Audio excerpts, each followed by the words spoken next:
नमस्कार, मी बागेश्री पारनेरकर. आकार DG9 मध्ये सगळ्यांचं स्वागत करते.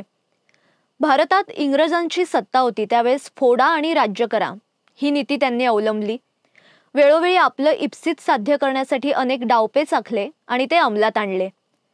अखेर इंग्रज भारतातून गेले, पण ही नीती इथेच ठेवून गेले. आज अनेकदा गोंधळ माजवण्यासाठी, आपल्याला हवं ते साध्य करण्यासाठी या नीतीचा अवलंब भारताच्या राजकारणात सुद्धा केला जातो. देशातलं राजकारण हळूहळू बदललं, त्यानंतर राजकारणी सुद्धा बदलले आणि फोडाफोडीच्या राजकारणाचा जन्म झाला. आपलं पक्ष बळकट करण्यासाठी विरोधकांमधला नाराज गट शोधायचा, त्यांना आपल्या बाजूने वळवायचं आणि आपल्याला हवं ते साध्य करायचं, सरकारवरचं संकट दूर करायचं. यातूनच फोडाफोडीचं राजकारण सुरू झालं. महाराष्ट्राच्या राजकारणामध्ये जर फोडाफोडीच्या राजकारणाला कोणी चालना दिली असेल, खतपाणी घातलं असेल, तर ते म्हणजे शरद पवार. छगन भुजबळ, नारायण राणे, गणेश नाईक असे शिवसेनेतले बिनीचे शिलेदार फोडून त्यांनी आपलं राजकीय इप्सित वेळोवेळी साध्य केलं. पण आज हेच बारामतीचे काका असं म्हणतात की फोडाफोडीचं राजकारण भाजपने सुरू केलं. कदाचित वयोमानामुळे काकांना हे आठवत नसेल की गेल्या अनेक वर्षांपासून फोडाफोडीचं राजकारण तेच करतायत. फोडाफोडीच्या राजकारणाचे आद्य संत म्हणजे शरद पवार असं मध्यंतरी राज ठाकरेंनी सुद्धा टीका केली होती. शरद पवार म्हणजे महाराष्ट्राच्या राजकारणातले ज्येष्ठ नेते, पण त्यांच्या राष्ट्रवादी काँग्रेसला या विधानसभेमध्ये जबरदस्त तडाखा बसला. इतका की समोर त्यांच्या शत्रूला सुद्धा वाटलं नव्हतं, इतका मानहानिकारक पराभव त्यांना आता सहन करावा लागला. गेल्या 60-65 वर्षांपासून शरद पवार हे राजकारणात सक्रिय आहेत. एक मुरब्बी राजकारणी म्हणून त्यांच्याकडे पाहिलं जातं. बेरजेचं राजकारण त्यांना कळत असल्यामुळे भल्या भल्या नेत्यांना त्यांनी घाम फोडला. 4 वेळा मुख्यमंत्रीपद भूषवल्यामुळे महाराष्ट्राच्या राजकारणाचे चाणक्य अशी सुद्धा त्यांची ओळख आहे. पण याच राजकारणावरची पकड या विधानसभा निवडणुकीत कुठेतरी त्यांची सैल झाली हे मात्र नक्की. अर्थात राजकारणातला त्यांचा प्रभाव कमी होणं हे काही अनपेक्षित नाहीये, कारण आजवरच्या त्यांच्या राजकारणाने जी काही वळणं घेतली त्याच वळणांनी त्यांना कात्रजचा घाट दाखवला असा निष्कर्ष सध्या काढला जातोय. देशाच्या राजकारणात समाजवादी पक्षापासून अगदी काँग्रेसमध्ये सुद्धा फूट पडली, पण ती तात्विक पायावर आधारित होती. कुठलाही वैयक्तिक त्यामध्ये स्वार्थ नव्हता. पण 1978 साली पुलोदचा प्रयोग करताना आणि 1999 साली काँग्रेसपासून फारकत घेत राष्ट्रवादी काँग्रेसची नवीन चूल मांडताना शरद पवारांनी नेमकी कोणती तात्विक भूमिका घेतली होती हे जरा तपासावंच लागेल. त्यामुळेच गेल्या 3 ते 4 दशकातील फोडाफोडीच्या ज्या काही घडामोडी घडल्या त्याचे जनक शरद पवार अशी इतिहासात सुद्धा नोंद होईल. पण जी पायवाट शरद पवारांनी तयार केली त्याचाच आज महामार्ग झाला आणि त्याच करणीतून आपला पक्ष फुटणं हे पाहणं शरद पवारांच्या नशिबी आलं. असा सुद्धा एक इतिहास आहे की शरद पवार ज्या पक्षांना सोबत घेतात त्यांचा ऱ्हास होतो. म्हणजे 1978 साली पुलोदचा प्रयोग करताना शेतकरी कामगार पक्ष त्यांच्या सोबत होता, आज तो पक्ष फक्त नावापुरता आहे. समाजवादी पक्ष तर औषधापुरता सुद्धा शिल्लक उरलेला नाहीये. आणि आत्ताच्या विधानसभा निवडणुकीत पाहिलं तर शिवसेना आणि काँग्रेसची सुद्धा वाताहात झालीये. म्हणजे पुन्हा एकदा या इतिहासाची पुनरावृत्ती झालीये. बरं, आता बारामतीचं संस्थान म्हणजे पवारांचं संस्थान आणि या संस्थानाचे अनभिषिक्त सम्राट म्हणजे शरद पवार. पण त्यांच्या याच राजवटीला कुठेतरी सुरुंग लागला. लोकसभा निवडणुकीत अजित पवार म्हणजे त्यांच्या पुतण्याशीच त्यांचा रणसंग्राम झाला. पण या रणसंग्रामात शरद पवारांना यश आलं, सुप्रिया सुळे विजयी झाल्या आणि पुन्हा एकदा विधानसभेत काका विरुद्ध पुतण्या अशी लढत झाली. अजित पवारांचे पुतणे युगेंद्र पवार यांना त्यांच्या विरोधात उभं करणं ही खेळी शरद पवारांच्या अंगलट आली आणि अजित पवार तिथे विजयी झाले. म्हणजे काका मला वाचवा असं म्हणणारे अजित पवार शरद पवारांना वरचढ ठरले. आता या सगळ्याचा जर विचार केला तर एक माणूस शरद पवारांना पुरून उरला, तो म्हणजे देवेंद्र फडणवीस. हे आपल्याला मान्य करावंच लागेल. 1978 साली बंड करत शरद पवार मुख्यमंत्री झाले. सर्वात तरुण मुख्यमंत्री म्हणून त्यांनी शपथ घेतली आणि 2014 साली देवेंद्र फडणवीसांनी दुसरे तरुण मुख्यमंत्री म्हणून शपथ घेतली. म्हणजे हा एक योगायोगच म्हणावा लागेल. खऱ्या अर्थाने शरद पवारांना पुरून उरणारं कोणी असेल तर ते देवेंद्र फडणवीस याचीच ती नांदी होती असं म्हणावं लागेल. अजून एक विक्रम देवेंद्र फडणवीसांच्या नावावर आहे, तो म्हणजे सलग 5 वर्ष मुख्यमंत्री पदाचा कार्यकाळ पूर्ण करणारे वसंतराव नाईक यांच्यानंतर ते दुसरे मुख्यमंत्री ठरले.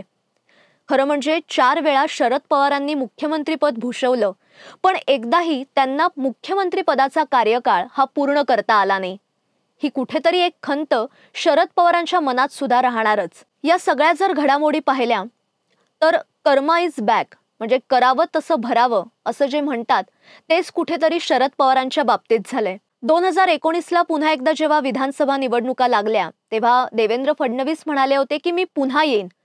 पण फडणवीसांचे हे सगळे मनसुबे उधळून लावण्यासाठी शरद पवारांनी कंबर कसली. 2014ला भाजप आणि शिवसेना एकत्र आले. 2019च्या निवडणुका त्यांनी एकत्र लढल्या. पण कुठेतरी उद्धव ठाकरेंची नाराजी शरद पवारांनी ओळखली आणि शिवसेनेचा हा सगळा गट त्यांनी आपल्या बाजूने वळवला आणि दोन्ही काँग्रेससोबत सत्ता स्थापन केली. तिथे फडणवीसांना एकटं पाडण्यात शरद पवारांना यश आलं. पण राष्ट्रवादी आणि शिवसेना एकत्र येत आहे हे बघताच देवेंद्र फडणवीसांनी अजित पवारांच्या सहाय्याने पहाटेचा शपथविधी सोहळा उरकला. पण अजित पवारांना पुन्हा एकदा आपल्याकडे वळवण्यात शरद पवारांना यश आलं आणि अवघ्या 72 तासांसाठी देवेंद्र फडणवीस हे तेव्हा मुख्यमंत्री झाले. गेल्या 5 वर्षापासून महाराष्ट्राच्या राजकारणात शरद पवार विरुद्ध देवेंद्र फडणवीस अशी लढाई सुरू आहे. बरं, शरद पवारांनी शिवसेनेला सोबत घेऊन सत्ता स्थापन केली, पण 2.5 वर्षातच ही सत्ता उलथवून लावण्यात देवेंद्र फडणवीसांना यश आलं. शिवसेनेतलाच शिंदे गट भाजप सोबत आला आणि भाजप आणि शिंदे सेनेची सत्ता स्थापन झाली आणि इथेच शरद पवारांना पहिला जबर धक्का बसला. आणि त्यानंतर पुढच्या 1 वर्षातच शरद पवारांना दुसरा धक्का बसला. तो म्हणजे त्यांचेच पुतणे अजित पवारांनी बंड केलं आणि ते महायुतीत सामील झाले. तर नुसतेच सामील झाले नाही तर राष्ट्रवादी पक्षाचं नाव आणि चिन्ह हे सोबत घेऊन गेले. त्यामुळे दुसरा धक्का हा शरद पवारांना तिथे बसला. पण मुत्सद्दी शरद पवारांना यातून पुढे काय वाढून ठेवलंय ह्याचा अंदाज बहुतेक तेव्हा लावता आला नाही. ज्या शरद पवारांनी वसंतदादा पाटलांपासून भल्या भल्या नेत्यांना घाम फोडला, त्या शरद पवारांसाठी आपल्याच पुतण्याने आपला पक्ष फोडून दुसरीकडे जाणं ही सल अस्वस्थ करणारी होती. देवेंद्र फडणवीसांचा राजकीय हिशोब चुकता करण्याची वाट बघत नसतील ते पवार कसले आणि ती वेळ शरद पवारांना गाठता आली. अंतरवाली सराटीमध्ये मराठा आंदोलक मनोज जरांगे यांना फडणवीसांविरोधात उभं केलं आणि एक वेगळं आंदोलन, एक वेगळी दिशा महाराष्ट्राच्या राजकारणात पाहायला मिळाली. ही सगळी परिस्थिती सुद्धा देवेंद्र फडणवीसांनी एकनाथ शिंदे आणि अजित पवारांच्या साथीने योग्य रीतीने हाताळली आणि पुन्हा एकदा बहुमतात घवघवीत यश संपादन करत महायुतीचं सरकार त्यांनी सत्तेत आणलं. देवेंद्र फडणवीसांसमोर शरद पवारांनी अनेक आव्हानं उभी केली, पण ती सगळी आव्हानं पेलत जनतेच्या मनात राहून देवेंद्र फडणवीस आज पुन्हा एकदा मुख्यमंत्री झालेत. 5 वर्षाचं स्थिर सरकार देवेंद्र फडणवीस देतील हे नक्कीच. जे शरद पवारांना जमलं नाही ते देवेंद्र फडणवीसांनी याआधी सुद्धा करून दाखवलंय आणि यापुढे सुद्धा ते करून दाखवतील हे नक्कीच आहे. पण अजून एक योगायोग आहे, म्हणजे मुख्यमंत्री पदाचा जसा योगायोग आहे तसा अजून एक योगायोग, तो म्हणजे पावसातली सभा. 2019 मध्ये साताऱ्यात लोकसभेची पोटनिवडणूक होती. राष्ट्रवादी काँग्रेसकडून श्रीनिवास पाटील आणि भाजपकडून उदयनराजे भोसले होते. शरद पवारांनी श्रीनिवास पाटलांसाठी सभा घेतली. त्यावेळेस पाऊस आला, पण भर पावसात सुद्धा शरद पवारांनी सभा घेतली आणि श्रीनिवास पाटील तिथे निवडून आले. तेव्हापासून एक पायंडा असा पडला की पावसात शरद पवारांची सभा झाली की ती सीट निवडून येतेच. पण आता दरवेळेस असंच होईल असा कुठे नियम आहे का? आता विधानसभा निवडणुकीत सुद्धा देवेंद्र फडणवीस आणि शरद पवार यांची एकाच दिवशी सभा होती आणि दोन्ही सभा या पावसात झाल्या. हा सुद्धा काय एक योगायोगच म्हणावा लागेल. 32 शिराळा इथे सत्यजित देशमुख हे महायुतीचे उमेदवार होते. त्यांच्यासाठी देवेंद्र फडणवीसांची सभा होती. या सभेदरम्यान पावसाने सुद्धा हजेरी लावली. या सभेत स्वतः फडणवीस सुद्धा असे म्हणाले होते की आता ही सीट निवडून येईलच, कारण पावसात सभा झालीये आणि असं कोणीतरी म्हटलंय की पावसात सभा झाली की हा शुभ संकेत असतो. आणि त्याच वेळेस इचलकरंजीमध्ये शरद पवारांची सभा होती. त्या सभेत सुद्धा पाऊस आला. त्यावेळेस शरद पवार असं म्हणाले, "मी बोलायला उभा राहिलो की पाऊस येतोच आणि पावसात सभा झाली की इथली सीट निवडून येतेच. म्हणजे इथला निकाल हा आपल्या बाजूनेच लागेल." आता दोन्ही सभा त्याही पावसात झाल्या, पण निकालाच्या दिवशी उलटं झालं. देवेंद्र फडणवीसांच्या बाजूने निकाल लागला. म्हणजे कुठेतरी पावसाने सुद्धा आपला पक्ष बदलला की काय असंच इथे म्हणावं लागेल. दरवेळेस सहानुभूती तुमच्याच बाजूने असेल असं नाही, हे यावेळेस दाखवून दिलं. म्हणजे त्यावेळेस पावसाच्या सभेवरून अनेक मीम्स सुद्धा सोशल मीडियावर तयार झाले होते. तर दरवेळेस तेच राजकारण, आधीचीच खेळी आपल्या कामाला येईल असं नाही, हे यावेळेसच्या राजकारणाने, यावेळेसच्या निवडणुकीने दाखवून दिलंय. म्हणजे गेल्या 6 दशकांपासून महाराष्ट्राच्या राजकारणात ज्यांच्या शब्दाला वजन आहे किंवा ज्यांच्या नावाशिवाय महाराष्ट्राचं राजकारण पूर्णच होऊ शकत नाही, अशा शरद पवारांची पकड कुठेतरी सैल झाली आहे. आणि ती पकड सैल करण्यात देवेंद्र फडणवीस हे महत्त्वाचं नाव आहे, हे तुम्ही आम्ही आपल्या सगळ्यांनाच मान्य करावं लागणार आहे. म्हणजे आज महाराष्ट्राचं राजकारण हे देवेंद्र फडणवीस यांच्या नावाशिवाय पूर्णच होऊ शकत नाही.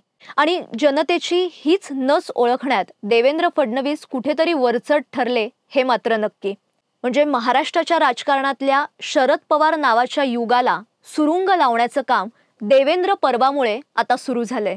बरं, आता येणाऱ्या काळात सुद्धा शांत बसतील ते शरद पवार कसले, पण राजकारण करण्याची देवेंद्र फडणवीसांची सुद्धा एक पद्धत आहे.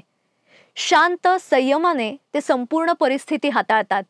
त्यामुळे शरद पवारांनी यापुढे कितीही आव्हानं उभी केली तरी देवेंद्र फडणवीस त्यांच्या स्टाईलने त्यांना उत्तर देतील आणि 5 वर्षाचं स्थिर सरकार या महाराष्ट्राला देतील, हे मात्र नक्की. कालच त्यांचा शपथविधी सोहळा झालाय आणि महाराष्ट्र आता थांबणार नाही अशी त्यांची टॅगलाईन होती. त्याच टॅगलाईनने ते पुढे जातील आणि महाराष्ट्राला एका नव्या उंचीवर नेतील, हे मात्र नक्की. त्यामुळे महाराष्ट्राच्या राजकारणातले हे 2 चाणक्य आता कशा पद्धतीने राजकारण करतात हे पाहणंच आता महत्त्वाचं आहे. तुर्तास इथेच थांबते, पण अशाच नवीन विषयासह पुन्हा भेटूया. तोपर्यंत पाहत रहा आकार DG9. नमस्कार.